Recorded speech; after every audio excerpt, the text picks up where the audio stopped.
La Bible déclare qu'il est doux, qu'il est agréable pour les frères et sœurs de demeurer ensemble. C'est là que l'Éternel, il envoie ses bénédictions. C'est là qu'il fait régner sa vie et sa vie en abondance. Et alors que nous nous assemblons autour de lui et nous venons à son trône de grâce avec assurance ce matin, il permet à ce que nous puissions participer vraiment à sa coupe et que nous puissions vraiment être des participants vraiment du royaume au nom de Jésus-Christ de Nazareth. Que son nom soit béni. Amen. Amen. Le thème que je propose aujourd'hui à notre appréciation s'intitule de la façon suivante: la femme sage et la femme insensée.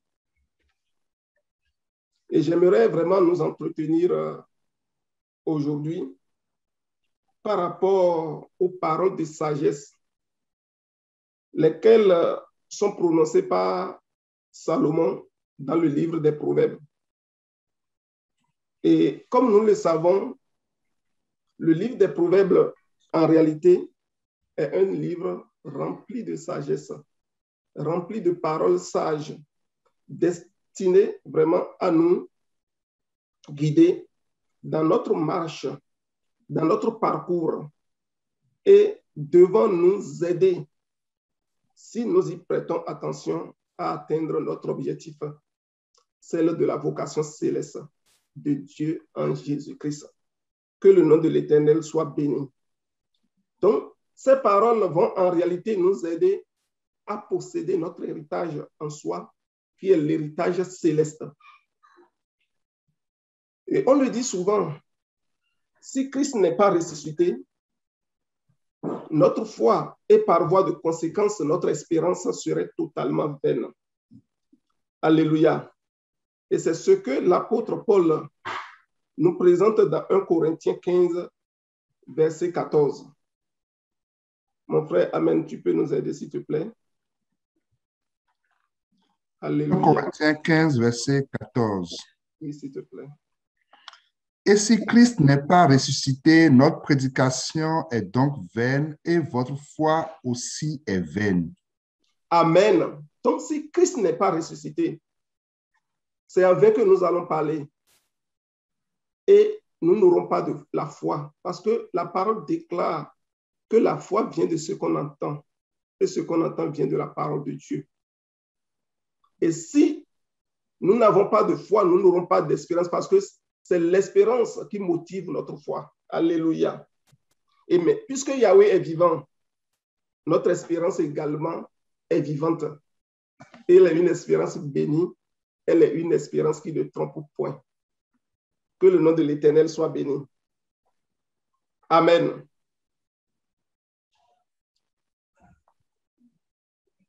Et dans notre parcours, pour atteindre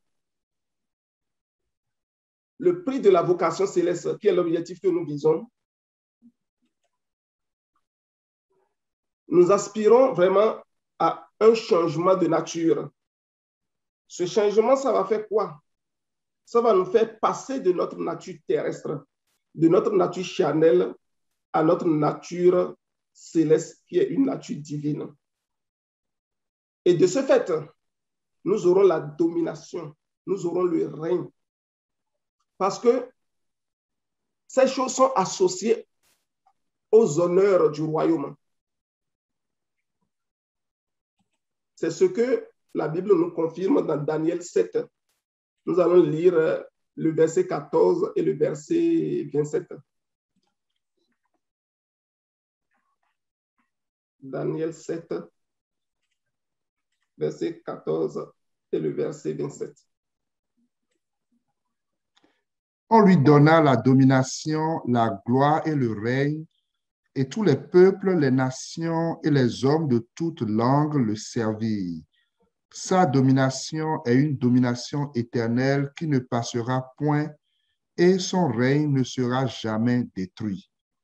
Amen. Oui, le verset 27. Verset 27.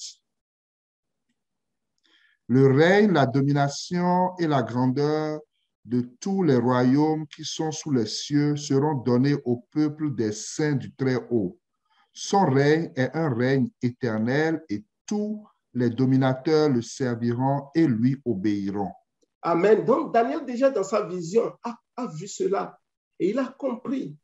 Il dit le règne, la domination, la grandeur de tous les royaumes qui sont sous les cieux seront donnés à qui? Au peuple des saints du Très-Haut. Et ce règne et cette domination n'aura jamais de fin parce que c'est éternel. Et le psalmiste également dans Psaume 145, verset 11, a prophétisé là-dessus. Psaume 145, verset 11. Alléluia. Ils diront la gloire de ton règne et ils proclameront ta puissance. Voilà, ils diront, tous les peuples vont dire la gloire qui est associée à ton règne.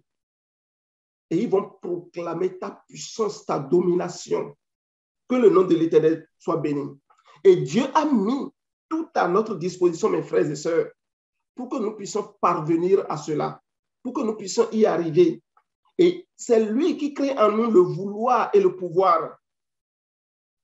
Seulement que nous nous laissions simplement comme un instrument précieux entre ses mains qu'il va utiliser pour se glorifier, pour se faire connaître davantage à ce monde, pour faire connaître son plan au monde et pour qu'à la fin, nous soyons participants de ses honneurs. Alléluia, le règne, la domination, la puissance au nom de Jésus-Christ.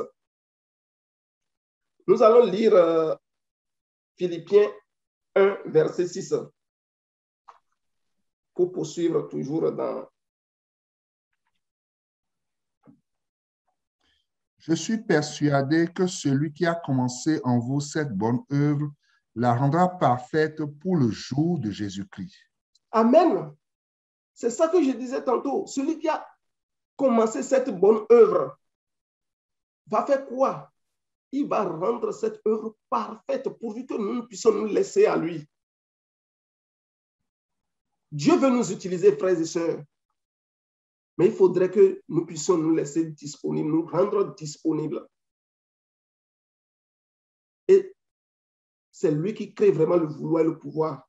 Et pour que nous puissions accéder au statut parfait de Christ, à la mesure de la statue parfaite, vraiment à l'état d'homme fait en Jésus-Christ, au nom de Jésus. Donc, alors que le Seigneur a mis dans mon cœur de commencer par méditer ce livre de Proverbes, je vais partager avec vous quelques informations de vie, vraiment, chers frères et sœurs, qu'il a communiqué et qu'il m'a communiqué plus tôt. Et je crois que son esprit est à l'œuvre en ce moment pour nous éclairer, pour vraiment nous conduire, pour que la lumière de sa face brille sur chacun de nous, pour que le voile de la cécité, de l'incompréhension tombe au nom de Jésus-Christ de Nazareth. Qu'il me donne de rendre clairement ce qu'il a mis dans mon cœur au nom de Jésus-Christ de Nazareth. Alors, mon frère, amen, s'il te plaît, nous allons tourner nos regards dans Proverbes chapitre 1, les 7 premiers versets.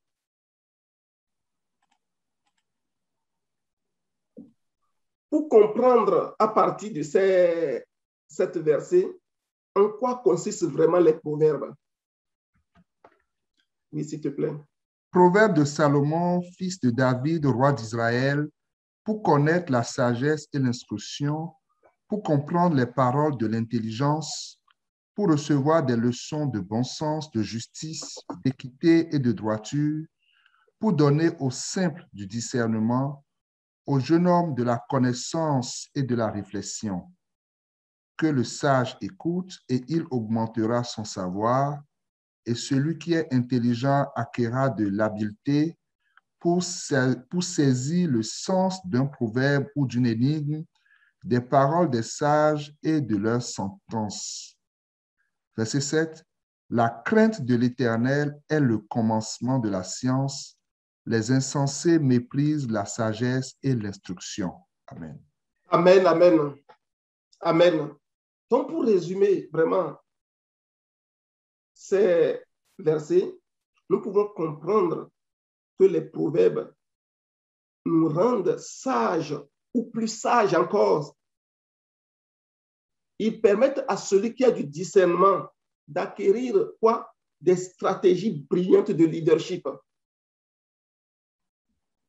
Et ces paroles sont des révélations du royaume qui ouvrent notre compréhension et ôtent le voile sur le sens des paraboles et des énigmes. Parce que c'est l'objectif de Dieu pour que nous puissions comprendre, Shama Israël, que les yeux de notre cœur soient éclairés, afin que nous puissions saisir totalement l'espérance qui est attachée à notre appel au nom de Jésus-Christ. Et le verset 6, si je le relis ici, il dit, ces proverbes sont donnés pour saisir le sens d'un ces paroles sont données pour saisir le sens d'un proverbe ou d'une énigme, des paroles des sages et leurs sentences. Amen. Quand on sait que notre maître parle toujours en parabole, et lorsque nous regardons Proverbe 25, verset 2 qui dit ceci, la gloire de Dieu, c'est fait quoi? C'est de cacher sa parole, ses projets, ses desseins, mais la gloire des rois, c'est d'arriver à découvrir la parole que Dieu a cachée, le plan que Dieu a caché. Alléluia. De les connaître, de les sonder, jusqu'à percer le mystère qui est là-dedans. C'est ce que le verset 2 de Proverbe 25 nous dit. Donc nous comprenons alors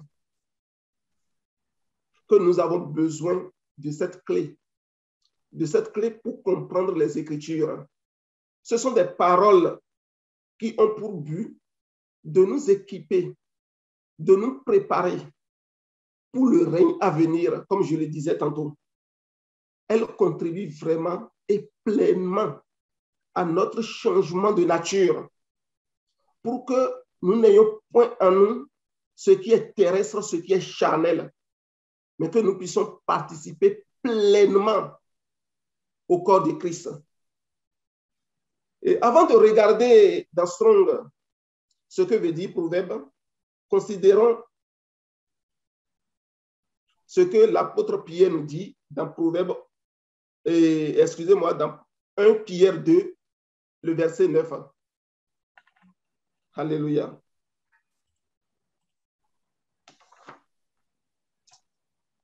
Vous, au contraire, vous êtes une race élue, un sacerdoce royal, une nation sainte, un peuple acquis, afin que vous annonciez les vertus de celui qui vous a appelé des ténèbres à son admirable lumière. Amen. Nous sommes en train de dire tantôt que le règne, la domination sont des honneurs associés au royaume, à ceux qui vont vaincre. Et l'apôtre nous dit ici que nous, en ce qui nous concerne, ne sommes pas des gens ordinaires, des hommes ordinaires où nous pouvons chercher à nous comparer avec les autres sur la terre, chercher à vouloir faire les mêmes choses qu'eux. Mais au contraire, nous sommes une race élue. Nous sommes un sacerdoce royal, une nation sainte, un peuple acquis. Pour faire quoi? Pour annoncer les vertus, vraiment la bonté, les merveilles de l'Éternel des armées, lui qui nous a appelés vraiment des ténèbres à son admirable lumière, parce qu'autrefois nous étions privés de droit de cité en Israël. Alléluia. Mais Dieu, par sa justice, est venu nous prendre totalement et nous emmener vraiment dans le royaume de grâce. Que son nom soit béni. Donc, en tant que roi sacrificateur, chers frères et sœurs, nous devons faire tous nos efforts autant que peut se faire, tout en implorant la grâce de Dieu, afin de faire quoi? De sonder et de comprendre sa volonté. Et par conséquent, son plan, le plan que Dieu a pour moi, Saturnin, a pour chacun de nous, c'est-à-dire a pour nous individuellement, le plan qu'il a pour nos familles, et par-dessus tout, le plan qu'il est en train de dérouler pour l'humanité. Afin que si cela nous est possible, nous allons hâter les choses, le déroulement du plan de Dieu. Que le nom de l'Éternel soit béni. Et c'est ce que Jean, dans sa révélation, a également vu dans Apocalypse 5, versets 8 à 10. Quand il a vu les 4 êtres vivants et les 24 anciens qui sont en train de chanter un nouveau cantique selon lequel l'agneau a racheté par son sang des hommes et a fait d'eux des rois et sacrificateurs pour régner sur toute la terre. Que le nom de l'Éternel soit béni. Alléluia. Apocalypse 5, 8 à 10. Quand il eut pris le livre, les 4 êtres vivants et les 24 vieillards se prosternèrent devant l'agneau, tenant chacun une harpe et des coupes d'or remplies de parfums qui sont les prières des saints. Et ils chantaient un cantique nouveau en disant, « Tu es digne de prendre le livre et d'en ouvrir les sceaux, car tu as été immolé et tu as racheté pour Dieu par ton sang des hommes de toute tribu, de toute langue, de tout peuple et de toute nation. Tu as fait d'eux un royaume et des sacrificateurs pour notre Dieu, et ils régneront sur la terre. » Alléluia. Tu as racheté des hommes. Alléluia. Et Dieu, il ne s'est pas limité à une catégorie de personnes qu'il a rachetées. La Bible nous dit ici que par son sang, la Christ, il a racheté des hommes de toute tribu, de toute langue, de tout peuple et de toute nation. Et non seulement il les a rachetés, mais il est allé au-delà. Il ne nous a pas rachetés pour nous laisser sans avenir. Mais non, il a fait de nous un royaume et des sacrificateurs pour Dieu, afin que nous puissions régner. Gloire. Alléluia. Que le nom de l'Éternel soit béni. Mes chers frères, nous sommes appelés pour régner et dominer toute la terre au nom de Jésus-Christ de Nazareth. Alléluia. Est-ce que vous êtes là avec moi? Amen. Amen, amen. Regardons maintenant la signification du proverbe d'Armstrong. Alléluia. Je sais que notre frère, amen, il est très habile là-dedans.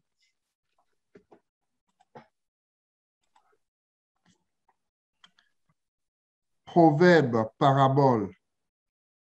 Proverbe, un dit proverbial, un aphorisme, sentence, similitude, parabole, poème, phrase de sagesse morale, maxime morale. Amen. Est-ce que tu peux aller dans l'origine du mot, s'il te plaît? Merci. Gouverner, avoir la domination, l'autorité, régner. Dominer, avoir la domination, faire diriger, exercer la domination. Alléluia. Donc, au-delà, que ce soit de simples proverbes, de simples paraboles, de simples énigmes, de simples métaphores, nous voyons ici que proverbe vraiment fait référence à gouverner, à avoir la domination, l'autorité. Alléluia. Diriger, exercer la domination. Et c'est ce que nous avons vu tout à l'heure dans Apocalypse 5. Que le nom de l'Éternel soit béni. Donc, le livre des Proverbes est écrit pour les fils du royaume. C'est vraiment pour les fils du royaume que toi et moi, nous sommes. Que chacun de nous sommes. Afin de nous préparer et nous équiper à faire quoi? À régner dans le royaume de Dieu. Alléluia. À exercer la domination sur toute chose. Et rien ne pourra échapper à notre domination. C'est ce que la Bible nous a dit. Et nous croyons en cela. C'est notre espérance, mes frères. Donc, notre règne n'est pas de ce siècle présent. Ainsi, tout ce dont nous avons besoin pour régner avec Christ se trouve dans ses paroles, se trouve dans ses proverbes. C'est pourquoi il est très souvent dit, écoute, mon fils, l'instruction de ton père et ne rejette pas l'enseignement de ta mère. Alléluia. Parce que lorsque un enfant écoute les instructions de son père et considère tout ce que sa mère dit, cet enfant est un enfant épanoui dans la société à tout point de vue. Que le nom de l'Éternel soit béni. Donc, en les écoutant, nous acquérons tout ce qui est requis pour régner avec vraiment autorité, avec domination. Et l'instruction fait référence à la discipline. Et l'enseignement nous parle de la loi, tout ce qui donne la direction, la visibilité, la conduite dans notre vie, dans notre marche avec le Seigneur. Or, quand il est dit, écoute mon fils l'instruction de ton père et ne rejette pas l'enseignement de ta mère, cela voudrait également dire que Dieu est notre Père et notre mère, c'est l'Église. Alléluia. Alléluia.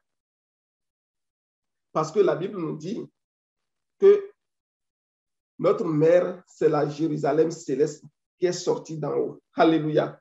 Nous sommes nés d'en haut, mes frères et sœurs, de la Jérusalem céleste.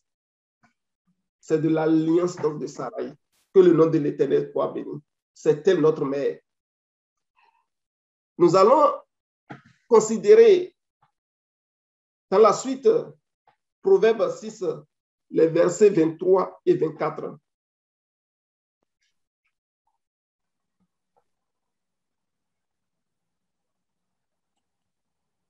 Car le précepte est une lampe et l'enseignement une lumière, et les avertissements de la correction sont le chemin de la vie. Ils te préserveront de la femme corrompue, de la langue doucereuse de l'étrangère. Amen. Car le précepte est une lampe. Le commandement de Dieu, c'est une lampe à nos pieds. Et c'est ce que le psalmiste également dit. Il dit l'enseignement est une lumière et les avertissements de la correction ne sont que vraiment le chemin de vie, le chemin qui mène à la plénitude de la vie. Et ce qui est intéressant, le verset 24, regardons bien. Il dit, tout ce qui est dit par Dieu, qu'est-ce que ça va faire? Ça va nous préserver, ça va me préserver, ça va te préserver de la femme corrompue qui a la langue doucereuse, alléluia, qui a une langue mielleuse, qui trompe. Que l'Éternel nous préserve de cette femme corrompue, de tous ces agissements, de toutes ces manigances au nom de Jésus-Christ de Nazareth. Nous allons dans la suite revenir vraiment à cette femme corrompue, tantôt qui est l'étrangère, à la langue doucereuse, mais qui se fait passer pour la femme de maison. Alléluia. Qui se fait passer pour la femme légitime, alors qu'elle ne l'est pas.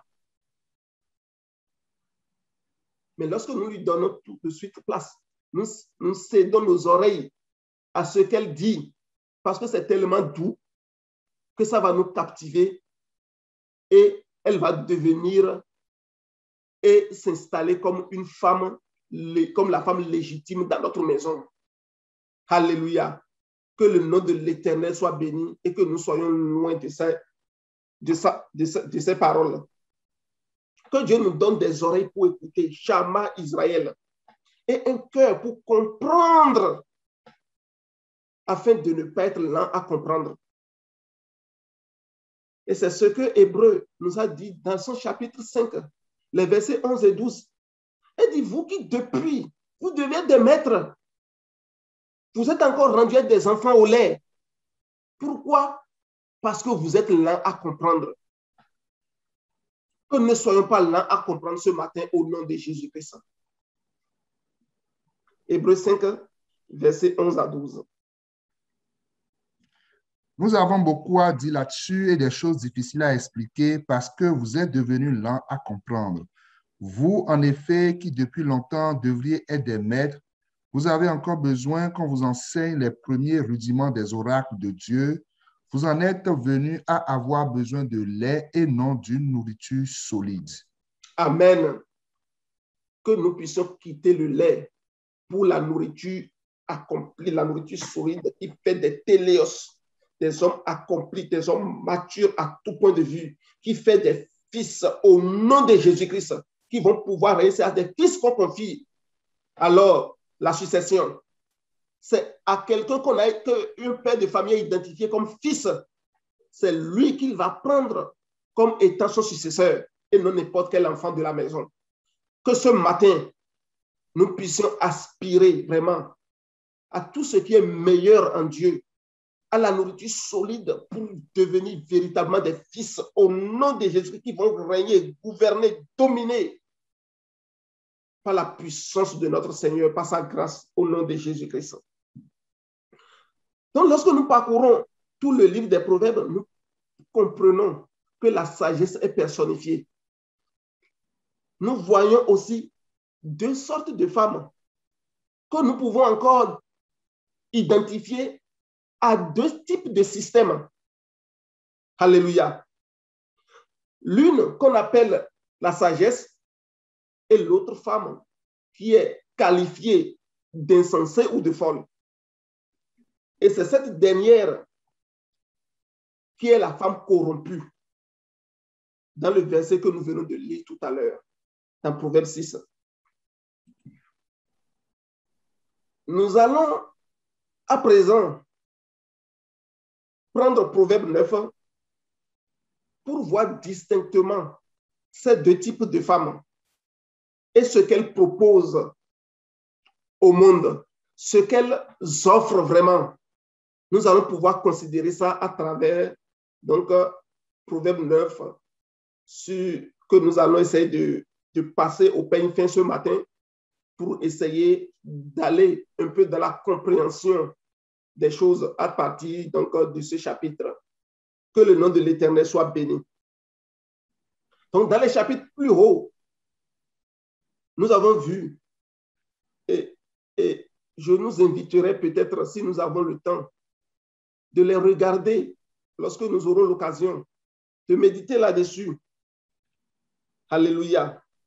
Et nous allons voir que la sagesse lance un appel, une invitation à chacun de nous et à tous. Et lorsque nous regardons Proverbe 1, les versets 20 à 26, et mon frère, est-ce que tu peux prendre la version Semeur, s'il te plaît, pour cette lecture-là? Proverbe 1. Versets 20 à 26. Une invitation est vraiment adressée à chacun de nous. Alléluia. La sagesse crie bien haut dans les rues, sa voix résonne sur les places publiques. Dominant le tumulte, elle appelle. Près des portes de la ville, elle fait entendre ses paroles disant. Vous voyez, on dit, elle crie et sa voix ne se dissimule pas. Sa voix se fait entendre. Entendre où? Sur les places publiques, là où les gens sont regroupés, là où les gens sont attroupés, là où les gens ne savent plus vraiment ce qu'ils vont faire et c'est la distraction qui les attire, les places publiques. Sa voix crie à cet endroit. Et qu'est-ce que la Bible nous dit dans le verset 21? Cette voix arrive à dominer tout tumulte, tout désordre, tout ce qui peut empêcher d'écouter ces paroles-là. Donc, personne ne peut dire qu'il n'entend pas la parole de Dieu. Alléluia. Personne ne peut dire que la parole n'est pas arrivée à elle. Mais cette parole domine le tumulte et elle appelle individuellement chacun. Alléluia. Et c'est pour ça que la Bible dit, si aujourd'hui tu entends sa voix, n'endurcis pas ton cœur. Et Jésus-Christ pouvait également dire, je suis à la porte et je frappe. Si quelqu'un entend ma voix, qu'il ouvre grandement la porte de sa maison, j'entrerai chez lui, je souperai avec lui et lui également avec moi, parce qu'il y a un festin qui est préparé par le Maître. Alléluia. Que le nom de l'Éternel soit béni, parce que cette parole se fait entendre au nom de Jésus-Christ. Mon frère, tu peux continuer la lecture, s'il te plaît. Verset 22. Jusqu'à quand, stupides, vous complairez-vous à des sottises? Et vous, moqueurs, jusqu'à quand prendrez-vous plaisir à vous moquer? Et vous, insensés, jusqu'à quand détesterez-vous la connaissance? Écoutez mes avertissements. Voici, je répandrai sur vous mon esprit et je vous ferai connaître mes paroles. J'ai appelé et vous m'avez résisté. J'ai tendu la main et personne n'y a prêté attention. Vous avez rejeté tous mes conseils et vous n'avez pas voulu de mes avertissements. C'est pourquoi, lorsque le malheur fondra sur vous, je rirai. Quand la terreur vous saisira, je me moquerai. Alléluia. Alléluia. Comme je le disais tantôt, l'invitation est adressée à tout le monde. Alléluia. Mais toutefois, nous regardons dans le passage que nous venons de lire que les gens n'y prêtent pas attention. Il dit, personne n'y a prêté attention dans le verset 24. Alléluia. Que le Seigneur nous donne en ce moment de prêter attention à ce qu'il nous adresse comme message au nom de Jésus-Christ. Parce que sa voix domine toutes choses. Alléluia. Et nous allons beaucoup regarder le sens des mots dans le Strong ce matin. Et cela nous permettra de mieux asseoir, de mieux vraiment consolider notre compréhension au nom de Jésus-Christ. Nous allons retourner dans notre proverbe 9 qui va nous servir vraiment d'appui, d'assise ce matin pour le développement. Et comme je le disais, c'est pour avoir une vue globale de ces deux femmes afin de ne pas trop nous disperser dans les chapitres. Parce que comme je le disais, quand nous parcourons tout le livre de Proverbes, nous identifions clairement ces deux femmes partout. Que le nom de l'Éternel soit béni. On nous dit que la sagesse, déjà dans le verset 1, tu peux nous lire ça, mon frère, s'il te plaît. Le verset 1, la version Semeur. Tu peux prendre n'importe quelle version. Tu peux prendre le Louis II que nous étions en train d'utiliser, s'il te plaît. La sagesse a bâti sa maison. Elle a taillé ses 7 colonnes. Amen. Amen. Le verset 1, s'il te plaît. La sagesse a bâti sa maison. Elle a taillé ses 7 colonnes. Alléluia. On nous dit ici que la sagesse est en train de faire quelque chose. Elle est en train de bâtir une maison. On se demande, mais c'est de quelle maison on parle? On dit la sagesse qui bâtit une maison. Donc, on voit ici que la sagesse est une personne. Et cette personne n'est pas oisive, n'a pas croisé les bras, mais cette personne est en train de faire quelque chose. Mais ce que cette personne fait, c'est important et c'est capital. On dit, elle bâtit quelque chose. Mais ce qu'elle bâtit, c'est une maison. Alléluia. Alléluia. Quelle maison? Alléluia.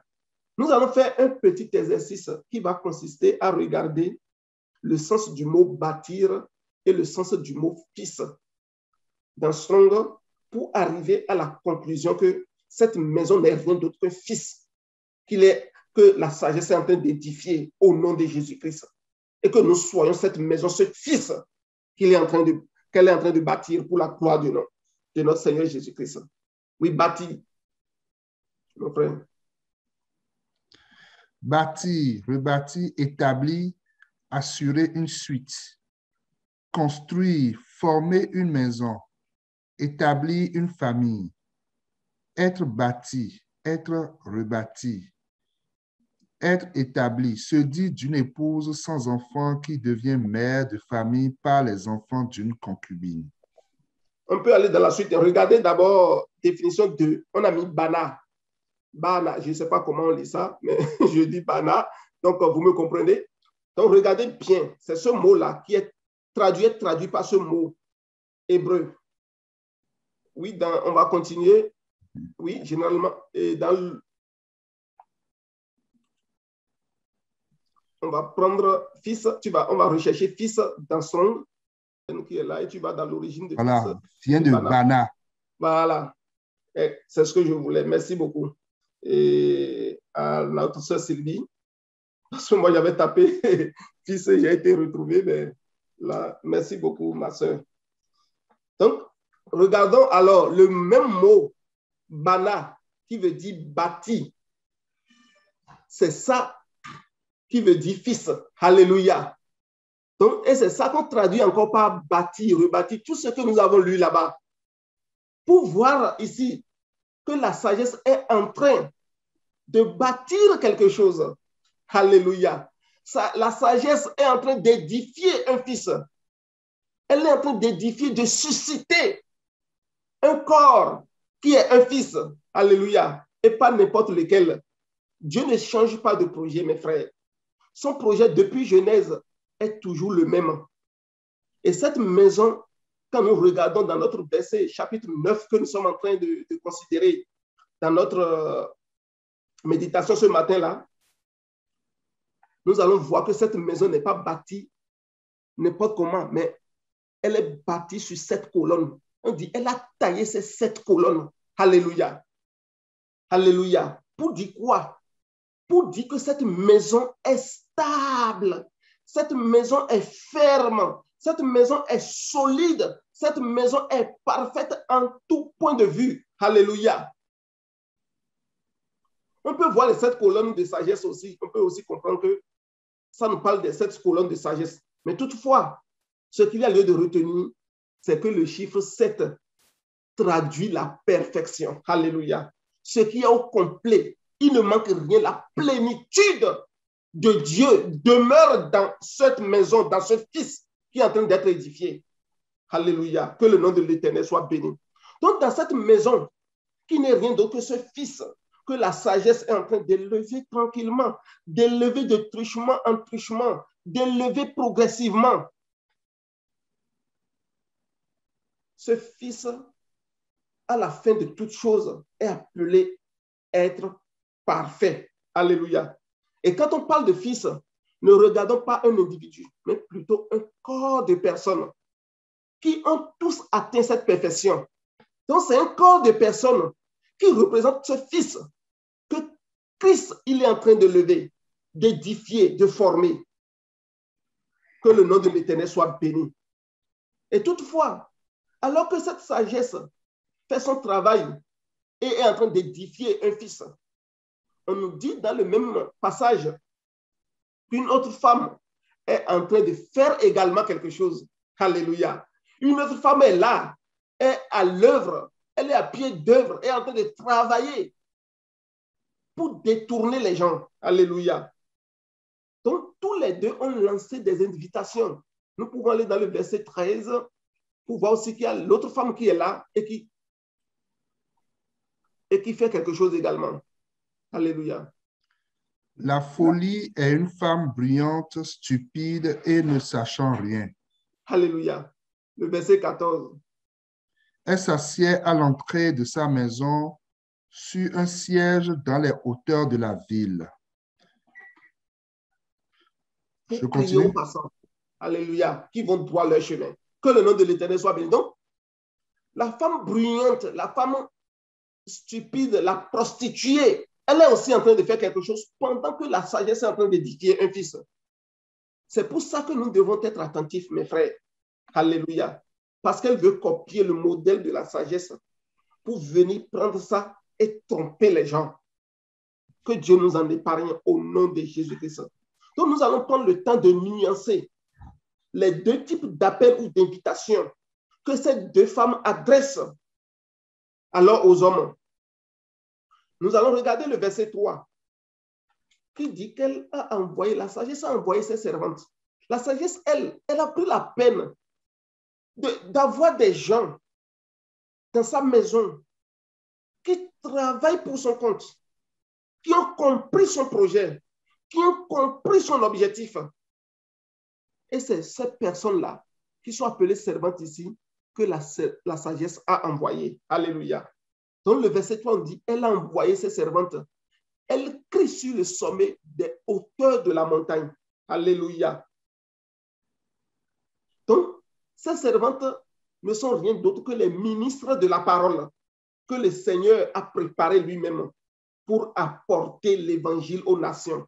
Nous pouvons regarder cela dans Luc 14, verset 17 et le verset 23. Alléluia. Donc Dieu, il a des ministres, des gens qu'il envoie. C'est pour cela qu'il dit que sa parole domine tout tumulte. Rien ne peut résister à cette parole. Luc 14, 17 et 23, s'il te plaît. À l'heure du souper, il envoya son serviteur dit aux conviés, « Venez car tout est déjà prêt. » Verset 23. Amen. Le verset 23. Et le maître dit au serviteur, « Va dans les chemins et le long des haies, et ce que tu trouveras, contrains-les d'entrer afin que ma maison soit remplie. » Alléluia. Nous connaissons cette parabole bien de l'homme riche qui a organisé un souper pour ses invités, ses amis, mais qui ont refusé. Donc, il y a une invitation qui est adressée à ceux qui pensent connaître le maître, à ceux qui pensent être dans la maison alors qu'ils ne le sont pas, mais ils vaquent à d'autres occupations parce qu'ils ont tous eu des excuses pour refuser cet appel-là. Et le maître envoie dans le verset 23 vraiment l'appel à ceux qui sont sur le long des chemins, des haies. Alléluia. Pour qu'ils rentrent dans la maison, pour que la maison soit remplie. Donc, cette parole ne se cache pas. La parole nous dit qu'elle se tient sur les lieux élevés dans le verset, le début de notre chapitre 9 de Proverbes. Sur le sommet des hauteurs de la ville, parce qu'elle ne peut pas se cacher. Soucieux que tout le monde puisse entendre cette parole, parce que sa voix porte et parcourt tout le monde entier pour voir tous ceux dont le cœur est disposé, disponible à s'ouvrir à cette voix-là. Alléluia. Et qu'est-ce que ça dit? Dans le verset 4, elle dit que le stupide entre ici. Elle dit à ceux qui sont dépourvus de sens. Alléluia. Nous allons prendre ce verset 4 pour voir que l'invitation est adressée aux stupides. Mais il faut comprendre, pas stupide ici, ceux ayant l'esprit simple, l'esprit ouvert, crédule et qui cherchent à comprendre. Alléluia. Il désigne celui qui a un besoin ou celui qui est dans le besoin, celui qui vit dans un manque ou plutôt celui qui est nécessiteux. Alléluia. Nous pouvons prendre stupide et regarder dans Strong pour voir vraiment que stupide ici, là, ça parle de la simplicité de cœur. Alléluia. Et même dans son sermon sur le mont des Oliviers, Jésus a présenté le royaume à cette catégorie de personnes parce que les autres ont résisté à la parole. Les autres ont fermé le cœur parce qu'ils sont trop occupés par rapport à cette parole. Que le nom de l'Éternel soit béni. Oui, s'il te plaît, mon frère. Stupide, simplicité, naïveté. Stupide, sot, esprit simple. Pour notre méditation, c'est simplicité, naïveté, esprit simple qui cadre avec ce que la sagesse, ceux à qui la sagesse est en train d'adresser la parole. Il faut descendre pour eux. Nous allons voir si nous avons l'origine du mot qui est là, qu'on peut aller regarder également.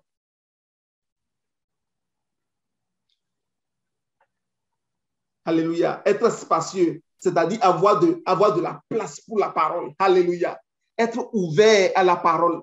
Être large. Alléluia. Que le nom de l'Éternel soit béni. Avoir l'esprit simple. Être naïf. C'est ce que ça veut dire stupide. Que le nom de l'Éternel soit béni, mon frère et soeur. Donc, l'appel est lancé à tous. Mais cet appel n'exclut personne. Pourvu que tu sentes que tu as un besoin. Pourvu que tu sentes, vraiment que tu es dans un manque. Que tu dépends de celui-là qui lance l'appel. Sinon, tu seras occupé vraiment à ton champ. Tu seras occupé à tes bœufs que tu viens d'acheter. Tu seras occupé à ta femme que tu viens de marier parce que tu veux célébrer vraiment ta cérémonie de mariage ou tout un tas d'excuses que tu peux avancer. Mais si tu es humble et simple de cœur, oh, cette parole-là, tu vas la saisir au nom de Jésus-Christ. Donc, que tu sois insensé ou sage, cette parole s'adresse à toi, pourvu que tu manifestes cette simplicité du cœur et être disposé à répondre à l'appel du Maître. Et lorsque nous regardons le verset 5 et le verset 2, et ensuite le verset 5, nous comprenons l'objet de cette invitation. On nous dit que la sagesse invite à sa table. Et la Bible nous dit qu'elle a dressé une table. Qu'elle a dressé la table. Et le verset 2 nous dit qu'il y a un sacrifice qui a été fait. Elle a égorgé ses victimes, mêlé son vin et a dressé sa table. Alléluia. Et le verset 5 nous dit, venez, mangez de mon pain et buvez de mon vin que j'ai mêlé. Alléluia. Quand nous regardons dans Strong le mot venez, alléluia, nous allons voir que ça veut dire aller, marcher, venir, partir, s'en aller, avancer. Mais au-delà de ça, nous allons comprendre que ça veut dire également déménager, aller plus loin, mourir et vivre. Alléluia. Alléluia. Déménager, aller au loin, mourir, vivre. Ça veut dire que quoi? Cette table qui est dressée là, c'est pour que nous puissions mourir en nous-mêmes, mourir à notre nature terrestre, pour vivre alors avec la nature de Dieu, pour ressusciter en nouveauté de vie. C'est-à-dire, notre manière de vie qui était d'autrefois charnelle, nous allons changer cette manière de vivre pour prendre la manière de vie de l'esprit. Parce que l'esprit de vie en Jésus-Christ, ça nous a franchi totalement de l'autre manière de vivre pour nous donner la nouvelle manière de vivre en Jésus-Christ au nom de Jésus. Et c'est ça que la sagesse est en train de faire. C'est son invitation, ça. Alléluia. Et lorsque nous regardons manger dans Strong, nous allons comprendre que ça veut dire combattre, livrer la bataille, faire la guerre, engager dans la bataille, manger, utiliser comme nourriture. Ça veut dire quoi? Pour changer notre manière de vivre que nous avions, ou bien pour mourir en nous-mêmes et vivre en nouveauté de vie, cela ne peut se faire facilement, jamais. Ça nécessite vraiment de combat. Ça nécessite que chacun combatte à son niveau. Ça nécessite que nous entrions dans la guerre pour dire c'en est assez. Ça nécessite un engagement de notre part. Alléluia. À combattre au nom de Jésus-Christ. Et elle est en train de dire, venez goûter et manger de vrais délices qui se trouvent dans la connaissance et la crainte de Dieu.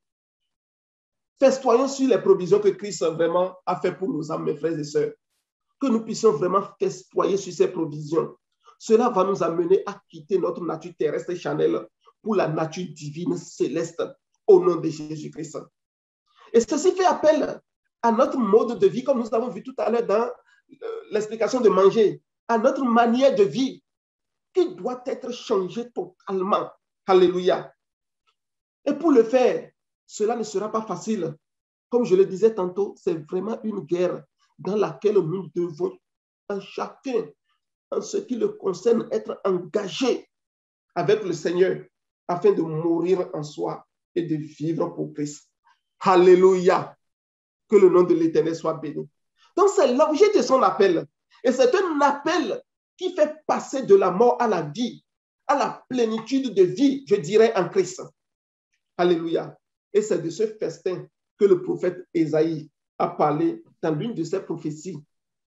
Lorsqu'il dit que vraiment, sur cette montagne, l'Éternel a préparé un mets pour tous les peuples, dans Ésaïe 25, versets 6 à 8. Donc, alors que nous festoyons, oh, Ésaïe a vu cela. Il a dit que le voile va être déchiré, le voile de la stupidité, oh, va tomber. Le voile de la folie, le voile de l'incompréhension va tomber au nom de Jésus-Christ de Nazareth. Alléluia. Et en acceptant cette invitation, nous acceptons de nous départir de notre vie charnelle et de nous revêtir de la justice de Dieu. Et cette justice va faire quoi? Elle va nous délivrer. Elle va nous délivrer pleinement, totalement, profondément de la mort. Alléluia. C'est pour cela qu'il dit, quittez la stupidité. Alléluia. Parce que vous avez un cœur simple, venez et je vais vous remplir. Parce que vous avez un vide en moi, venez, je vais vous combler pour que vous allez vivre. Marchez, engagez-vous dans le combat, engagez-vous dans la guerre pour que l'intelligence habite corporellement en vous. La sagesse habite corporellement en vous. Alléluia. Et selon le verset 6, nous devons nous séparer de toutes sortes de vices et emprunter le chemin de l'intelligence. C'est ça, il dit, quittez la stupidité et vous vivrez et marchez dans la voie de l'intelligence. Que le nom de l'Éternel soit béni. Alléluia. Nous allons passer au verset 13.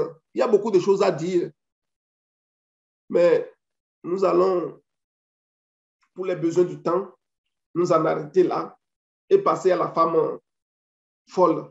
Alléluia. La folie. Au nom de Jésus-Christ. Le verset 13, s'il te plaît. La folie est une femme brillante, stupide et ne sachant rien. Regardons comment on a commencé par caractériser cette femme-là. Alléluia. Brillante, stupide et ne sachant rien. Alléluia. Alors que la sagesse bâtit sa maison sur de solides fondements, on nous dit que la sagesse, la folie, la femme étrangère, la femme adultère, la femme perverse, elle est bruyante, elle est stupide et elle ne connaît rien absolument. Et parce qu'elle ne connaît rien, elle va faire périr les gens.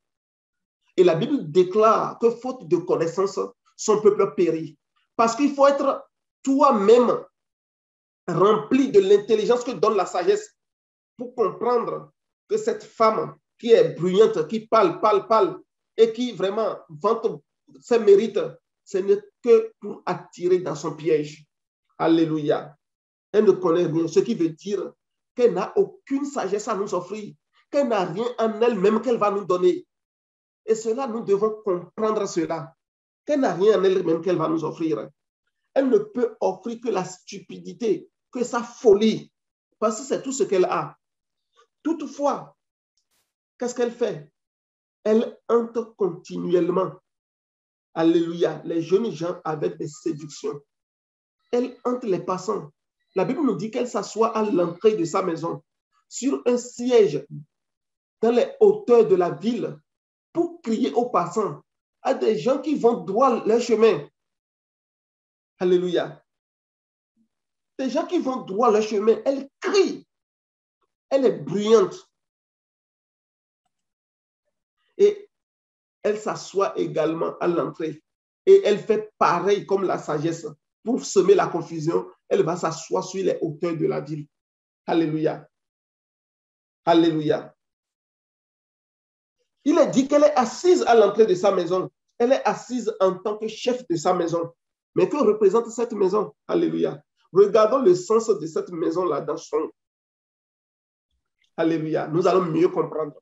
Nous allons mieux comprendre cette maison devant laquelle elle est assise. Et de cette façon, nous allons fuir cette femme-là au nom de Jésus.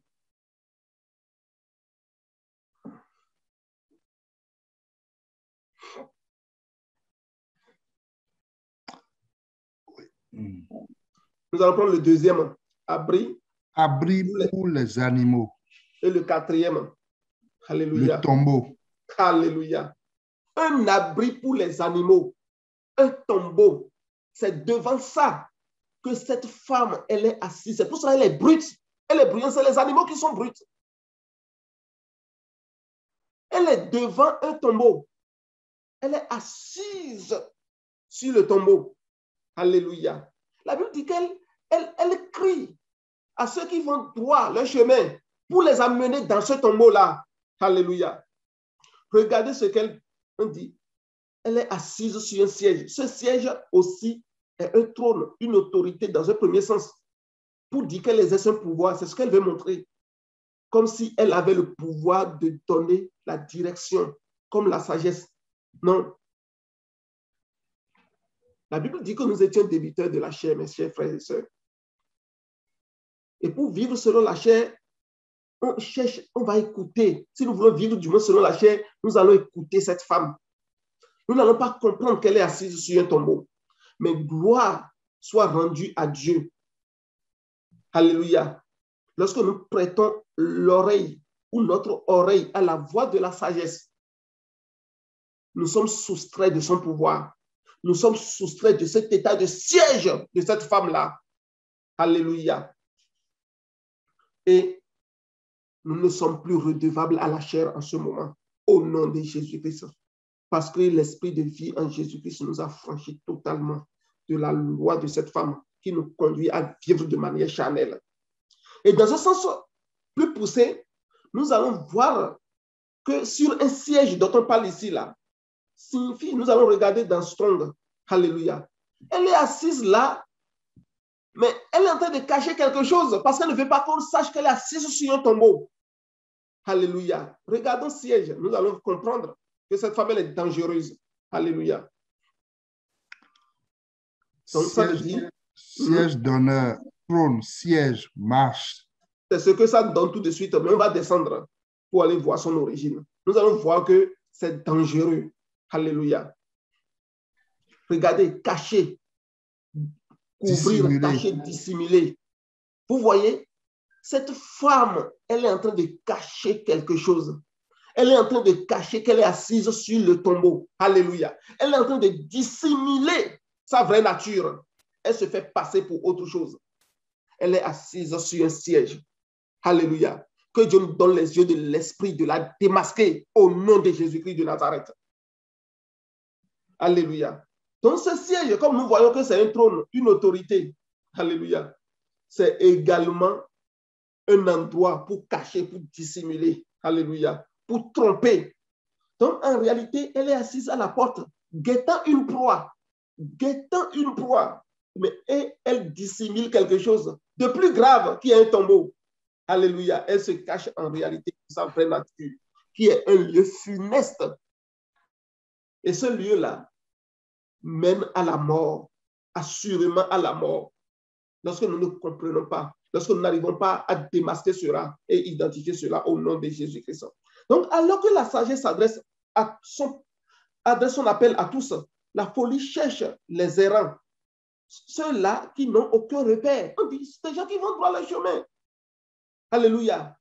Regardons dans Proverbe 7, versets 7 à 8, pour comprendre qui sont ces passants-là. Nous allons bien les comprendre. Donc, elle guette tout le monde, mais il y en a qui sont plus faciles. Ceux-là qui sont les errants, les passants, qui sont plus faciles pour cette folie-là de les atteindre. Proverbe 7, verset 7 à 8, s'il te plaît, mon frère. J'aperçus parmi les stupides, je remarquai parmi les jeunes gens un garçon dépourvu de sens. Il passait dans la rue près de l'angle où se tenait une de ces étrangères et il se dirigeait lentement du côté de sa demeure. Amen. Vous voyez, on dit ici que ceux-là qui passent là, dans la rue, à qui elle adresse sa parole, c'est des gens qui sont dépourvus de sens.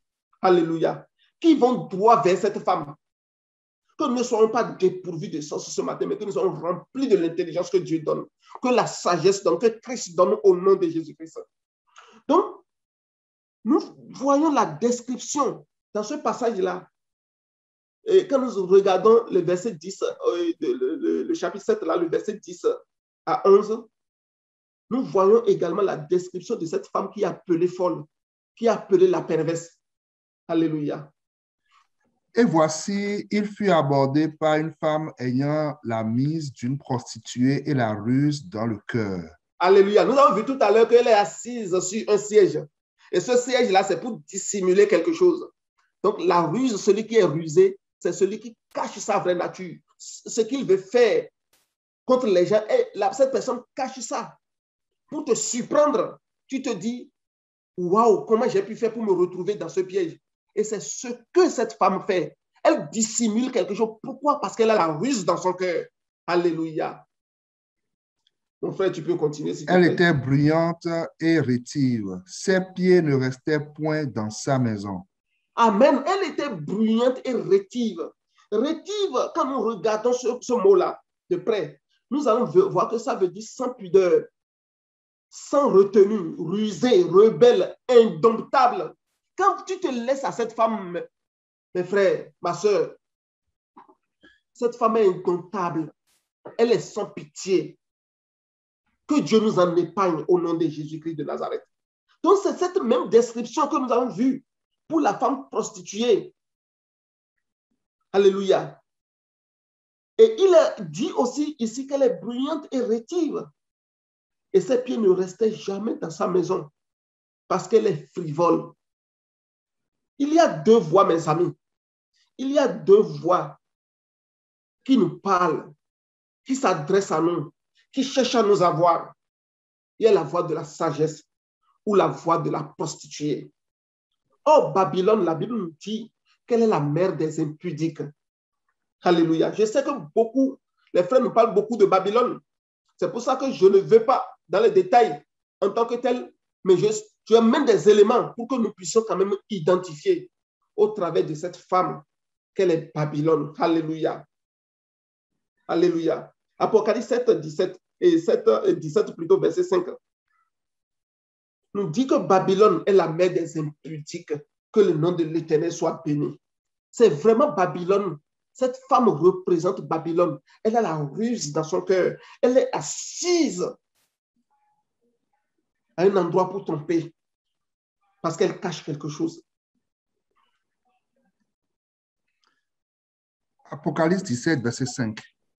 Sur son front était écrit un nom, un mystère, Babylone la grande, la mère des impudiques et des abominations de la terre. Alléluia. Donc tout ce que celle-là a à offrir, c'est l'impudicité, mes frères. On ne donne que ce qu'on a. C'est l'impudicité qu'elle a offert.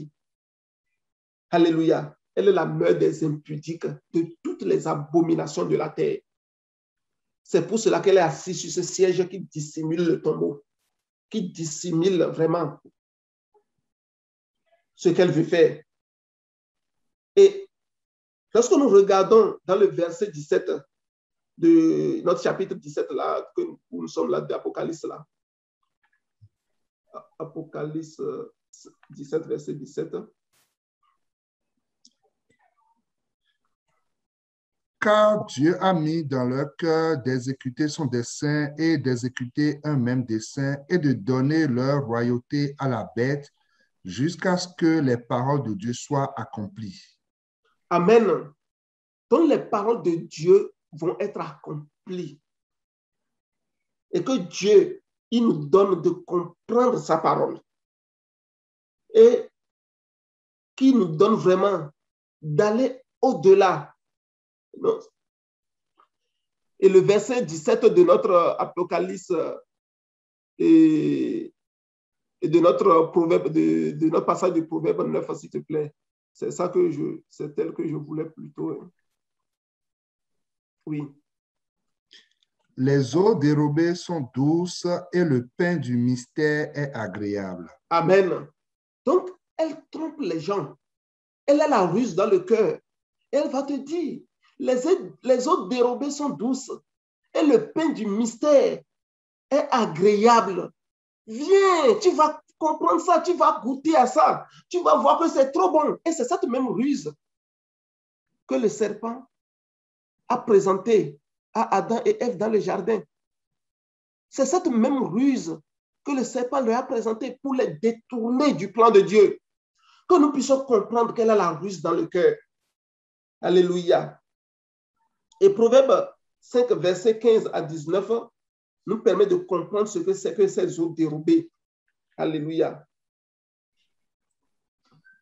Proverbe 5, verset 15 à 19. Bois les eaux de ta citerne, les eaux qui sortent de ton puits. Tes sources doivent-elles se répandre au dehors? Tes ruisseaux doivent-ils couler sur les places publiques? Qu'ils soient pour toi seul et non pour des étrangers avec toi. Que ta source soit bénie et fais ta joie de la femme de ta jeunesse. Biche des amours, gazelle pleine de grâce. Sois en tout temps enivré de ses charmes, sans cesse épris de son amour. Alléluia. Lorsque nous nous laissons à ses eaux, en tout temps, nous sommes enivrés de ses charmes et nous sommes épris de son amour parce qu'elle nous mord comme un serpent venimeux. Et lorsque le serpent venimeux mord, elle laisse son venin. Tu ne peux plus t'en défaire. Alléluia. Alléluia. À moins que la grâce de Dieu vraiment vienne te saisir de façon vraiment miraculeuse pour te faire sortir. Que Dieu nous aide vraiment à comprendre et à faire attention dans notre marche avec le Seigneur et à être attentif à la voix de la sagesse. Donc, les autres dérobés, on peut aussi comprendre ça comme des relations illicites.